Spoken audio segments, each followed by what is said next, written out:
College ইংল্যান্ডের, যেটা engineering ইউনিভার্সিটির জন্য সবচেয়ে নামকরা, এমআইটি যেরকম আমেরিকাতে নামকরা, ঠিক একই রকম ভাবে সারা পৃথিবীতে বিখ্যাত বিশ্ববিদ্যালয়ের নাম হচ্ছে এডিনবারা ইউনিভার্সিটি। সেই এডিনবারা থেকে পোস্ট গ্রাজুয়েশন সম্পন্ন করেছিলেন অধ্যাপক আলী আকবর। অধ্যাপক আলী আকবর তিনি পড়াশোনা করেছেন ফনেটিক্স এর উপরে, ভাষা তত্ত্বের উপরে। আমি অধ্যাপক আলী আকবরের সাথে দীর্ঘদিন ছিলাম। অধ্যাপক আলী আকবর বলতেন যে আমি মানুষের ভাষা বুঝি, আমি পাখির ভাষাও কখনো কখনো বুঝি ওরা কি বলতে চায়। এই ধরনের একজন গুণীজনের জন্ম হয়েছিল এই লেবুবাড়িতে, এই বেনুবসুন্দর উচ্চ বিদ্যালয়ের শ্রেণীকক্ষ থেকে। মন্ডলী, অধ্যাপক আলী আকবর তার জীবনের সর্বত্র, তার জীবনের শুরু থেকে শেষ পর্যন্ত এই জমিনে আল্লাহর দ্বীন কায়েম করার কাজে তিনি তাকে নিয়োজিত করেছিলেন। আমি অধ্যাপক আলী আকবরের কথা জানি। অধ্যাপক আলী আকবর তিনি এতটা অনিষ্টির সাথে জীবনযাপন করতেন। সেই আমলে ইংরেজিতে অধ্যাপক যারা হয়েছেন তাদের ঢাকা শহরে একাধিক বাড়ি, টিউশনি করতে পেতেন হাজার হাজার টাকায়। অধ্যাপক আলী আকবর বলতেন যে আমার ক্লাসরুমের ভেতরে ছাত্রদেরকে বুঝিয়ে দেওয়ার জন্য সরকার আমাকে দায়িত্ব দিয়েছে, আমাকে বেতন দেয় ছাত্ররা যেন ক্লাসরুমে বুঝে যায় সেটাকে বুঝিয়ে দেওয়ার জন্য। এদেরকে যদি প্রাইভেট করাই তাহলে সেটা জায়েজ হবে না, টাকাটা ইনকাম করা হালাল হবে। এই ধরনের নৈতিকতা সম্পন্ন একজন মানুষ ছিলেন অধ্যাপক আলী আকবর। আমাদের সুধী মন্ডলী, এই আলী আকবরের ভিতরে যে নৈতিকতা তৈরি হয়েছিল, এই নৈতিকতা তৈরি করেছিল বাংলাদেশ জামাত ইসলামী, এই নৈতিকতা তৈরি করেছে ইসলামী আন্দোলন, এই নৈতিকতা তৈরি করেছিল ইসলাম। আমরা সেরকম একটা নৈতিক সমাজ গঠন করতে চাই, আমরা একটা দুর্নীতি মুক্ত সমাজ গঠন করতে চাই। 1988 সালের বন্যার সময় আমি আলী আকবরকে দেখেছি। অধ্যাপক আলী আকবরের বাসায় ডিগ্রি পরীক্ষার ইংরেজির খাতা তার বাসায় জমা ছিল। সেই সময়ে সাধারণত পরীক্ষার্থীরা যারা পরীক্ষক তাদের খুঁজে নিয়ে এসে ঘুষ দিয়ে পরীক্ষায় খাতায় নাম্বার বাড়াইত। বন্যা, আলী আকবরের বাসার সামনে, সেখানে এত দূর পর্যন্ত হাঁটু কোমর পর্যন্ত পানি। আমি ছোট মানুষ, ক্লাস 5-এ পড়ি।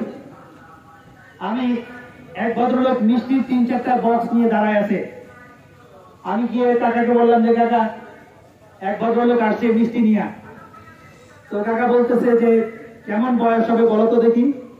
আমি বললাম বোধহয় কলেজের ছাত্র হবে।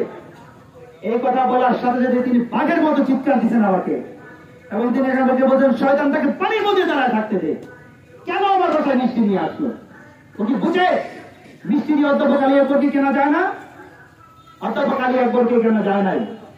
বাংলাদেশ জামাত ইসলামী এই ধরনের মানুষ তৈরি করেছে, তারা দুর্নীতির বিরুদ্ধে যুদ্ধ করেছে সারা জীবন পরিমাণ। এই দেশের যে দুর্নীতি হয়েছে, এই দুর্নীতির বিরুদ্ধে যুদ্ধ করার জন্য বাংলাদেশ জামাত ইসলামী আরেকটি যুদ্ধের ডাক দিয়েছে। এই যুদ্ধে সবাই একমত হবেন। আমাদের আমিরে জামাত বলেছেন 1971 সালে আমরা স্বাধীন হয়েছি একবার, 2024 সালে দ্বিতীয়বার স্বাধীনতা লাভ করেছি। কিন্তু একইভাবে দুর্নীতির করাল গ্রাসে আমাদের দেশ এবং সমাজকে একদম নিষ্পেষিত করে ফেলেছে। সুতরাং এই দুর্নীতির বিরুদ্ধে আমাদের তৃতীয় যুদ্ধ ঘোষণা করছি ইনশাআল্লাহ। আমাদের সুধী মন্ডলী, আমি আরেকটি কথা বলতে চাই। আমাদের লেবুবাড়ি এই সমস্ত অঞ্চল হচ্ছে আমাদের কৃষি নির্ভর এলাকা। আমাদের কৃষকদেরকে আমরা বলতে চাই যে জাতীয় বীরের ঘোষণা দিতে হবে। আমাদের কৃষকরা হচ্ছে জাতীয় বীর। কারণ করোনার সময় ঢাকা শহর বলেন, নিউ ইয়র্ক শহর বলেন, ম্যানচেস্টার বলেন, লন্ডন বলেন, আমেরিকা বলেন, কানাডা বলেন, অস্ট্রেলিয়া বলেন, সারা পৃথিবীর সমস্ত শিক্ষিত মানুষগুলো তারা ঘরের ভিতরে ঢুকে গিয়েছিল করোনার সময়। আমাদের নদী বন্দরগুলো বন্ধ ছিল, আমাদের এয়ারপোর্ট গুলো বন্ধ ছিল, আমাদের সমুদ্র বন্দরগুলো বন্ধ ছিল। কোন রকম এলসি করা যাইত না, কোন এক্সপোর্ট ইম্পোর্ট করা যাইত না। এই সময়ে আমাদের খাদ্য সামগ্রীর যদি অভাব হইত তাহলে আমাদের মানুষ মারা যেত অনেক বেশি।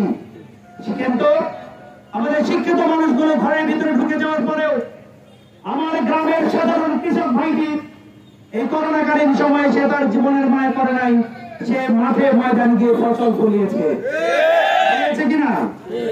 সুতরাং আমাদের এই কৃষক ভাইয়ের যদি জীবনের মায়া ত্যাগ করে মাঠে গিয়ে যদি ফসল না ফলাইতো তাহলে করোনায় যত লোক মারা গেছে না খেয়ে মারা যেত তার চেয়ে বেশি সম্মানিত সুধীমণ্ডলী, এজন্য আমরা বলতে চাই আমাদের যে সকল কৃষক ভাইরা কাজ করেছেন তাদেরকে জাতীয় বীরের ঘোষণা দেওয়া হয়েছে।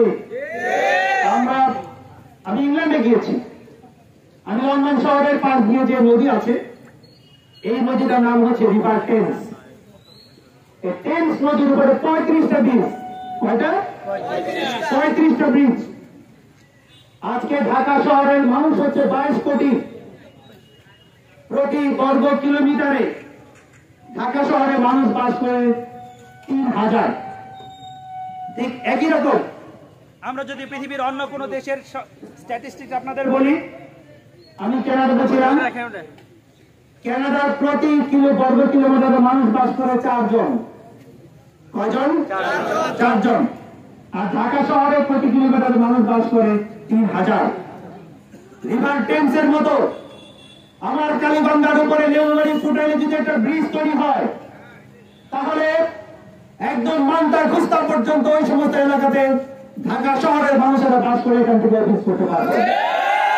সম্মানিত সুধীমণ্ডলী, এই জন্য আমরা বলতে চাই দেশটা কেউ না কেউ পরিচালনা করবেন। হয় আমি এমপি হব, না হয় আপনি এমপি হবেন।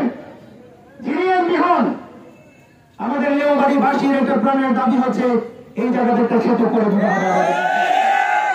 আমাদের সুধীমণ্ডলী, আমরা সর্বশেষ এই কথাটি বলে শেষ করছি, বাংলাদেশ জামায়াত ইসলামী একটি দুর্নীতি মুক্ত, একটি শোষণ মুক্ত, সমস্ত জাতি ধর্ম বর্ণ নির্বিশেষে সকলের জন্য একটি বাসযোগ্য দেশ গড়ে তুলতে চায়। এই দেশ গড়ে তোলার জন্য আগামী নির্বাচনে আপনাদের সকলের সহযোগিতা কামনা করে আমি আমার বক্তব্য এখানে শেষ করছি। খোদা হাফেজ।